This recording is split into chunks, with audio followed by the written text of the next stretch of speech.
दृश्य 1 शिकायत। फिल्म की शुरुआत एक बुजुर्ग मुरलीकांत पेटकर के स्थानीय पुलिस स्टेशन पहुंचने से होती है। उन्होंने अर्जुन पुरस्कार न दिए जाने के लिए भारत के राष्ट्रपति के खिलाफ शिकायत दर्ज कराने की मंशा व्यक्त की है तथा इस बात पर बल दिया है कि इस तरह के सम्मान से उनके गांव के विकास को लाभ होगा।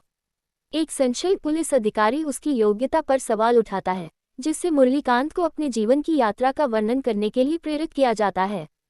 दृश्य 2 बचपन की आकांक्षाएं। महाराष्ट्र के पेठ इस्लामपुर की घटना। युवा मुरलीकांत केडी जाधव की ओलंपिक सफलता और समान गौरव हासिल करने के सपने।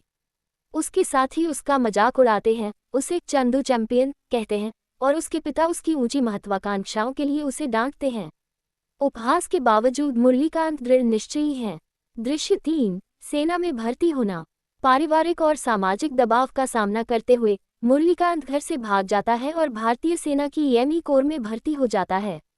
वहां उन्हें मुक्केबाजी के प्रति जुनून का पता चलता है और वे कोच टाइगर अली के अधीन कठोर प्रशिक्षण शुरू करते हैं। दृश्य 4 अंतर्राष्ट्रीय सेवा खेल प्रतियोगिता 1964।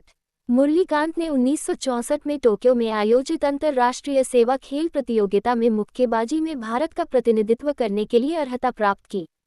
अच्छे प्रदर्शन के बावजूद क्षणिक ध्यान भटकने के कारण वो फाइनल में हार जाते हैं। निराश होकर कोच टाइगर अली ने उसकी एकाग्रता की कमी का हवाला देते हुए उसे प्रशिक्षण देना बंद करने का निर्णय लिया। दृश्य 5 1965 का भारत पाक युद्ध। कथा 1965 के भारत पाक युद्ध के युद्ध क्षेत्र में स्थानांतरित हो जाती है। मुरलीकांत की यूनिट को हवाई हमले का सामना करना पड़ा, जिसके दौरान उन्हें गंभीर चोटें आईं, जिसमें उनकी रीढ़ की हड्डी में गोली लगने से पैराप्लेजिया हो गया। दृश्य 6 पुनर्वास और निराशा। अस्पताल में भर्ती और अपनी नई वास्तविकता से जूझते हुए मुरलीकांत गहरी निराशा में डूब जाता है और महसूस करता है कि उसके सपने टूट गए हैं। वह आत्महत्या के बारे में सोचता है, यह मानते हुए कि उसके जीवन में कोई उद्देश्य नहीं है। दृश्य 7 एक नया उद्देश्य। कोच टाइगर अली अस्पताल में मुरलीकांत से मिलने गए और उन्हें पैरालंपिक खेलों में अपनी एथलेटिक भावना को शामिल करने के लिए प्रोत्साहित किया। प्रेरित होकर मुरलीकांत ने तैराकी का प्रशिक्षण शुरू कर दिया तथा नए दृढ़ संकल्प के साथ अपनी शारीरिक सीमाओं के अनुरूप ढलने लगे।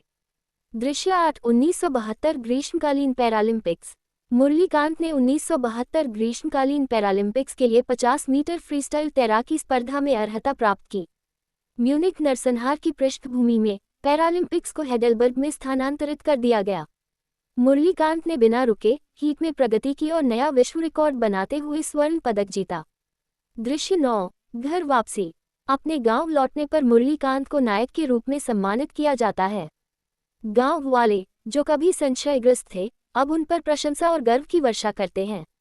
दृश्य 10 पहचान के लिए संघर्ष।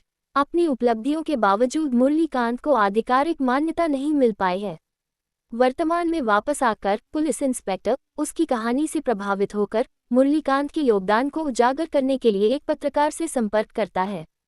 इसके बाद मीडिया में उनकी स्थिति की चर्चा होने लगी और राष्ट्रीय स्तर पर उनकी दुर्दशा उजागर हो गई। दृश्य 11 स्वीकृति। एक वरिष्ठ सरकारी अधिकारी मुरलीकांत से मिलने आता है और उन्हें बताता है कि यद्यपि उनकी उपलब्धियों के लिए अर्जुन पुरस्कार पर्याप्त नहीं है, फिर भी उन्हें पद्मश्री से सम्मानित किया जाएगा। 20 मार्च को मुरलीकांत को भारत के राष्ट्रपति द्वारा पद्मश्री सम्मान प्रदान किया गया, जो मान्यता पाने के उनके अथक प्रयास की विजयी परिणति थी। निष्कर्ष। फिल्म मुरलीकांत पेटकर की अदम्य भावना पर प्रकाश डालते हुए समाप्त होती है, जिसमें इस बात पर बल दिया गया है कि उनकी यात्रा जीवन की चुनौतियों को दृढ़ता और दृढ़ संकल्प के साथ पार करने के लिए प्रेरणा का काम करती है।